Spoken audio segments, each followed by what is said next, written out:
বিগত ১ বছরে বেশ কয়েকটি অ্যাওয়ার্ড পেয়েছেন।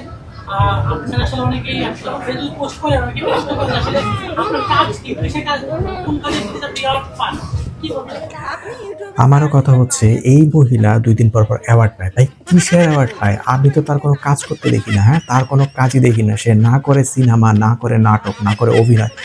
এমনকি সে মডেলিংও করে না। অথচ সে ২ দিন পর, পর অ্যাওয়ার্ড পায়। ভাই এটা কিসের অ্যাওয়ার্ড পায়, হ্যাঁ? আচ্ছা আপনি কিসের অ্যাওয়ার্ড পান? আপনি কোন প্ল্যাটফর্মে কাজ করেন এখন বলেন তো? আমি তো আপনাকে ফেসবুকে দেখি না, আমি আপনাকে ইউটিউবে দেখি না, ইভেন আপনাকে কোনো চ্যানেলেও দেখি না। তাহলে আপনি কিসের অ্যাওয়ার্ড পান ভাই? অ্যাওয়ার্ড কি এত সস্তা, হ্যাঁ? আচ্ছা আপনি কি তাহলে ওইসব প্ল্যাটফর্মে কাজ করেন নাকি? যেসব প্ল্যাটফর্মে মনে করেন যে অভিনয় করলে ডায়ালগ কম থাকে, আওয়াজ বেশি থাকে, হ্যাঁ? আপনাদের কি মনে হয়? আর এইখানে সিল মেরে নিয়ে আসছেন কিসের এটা, হ্যাঁ? দেখছেন না একটা সিল?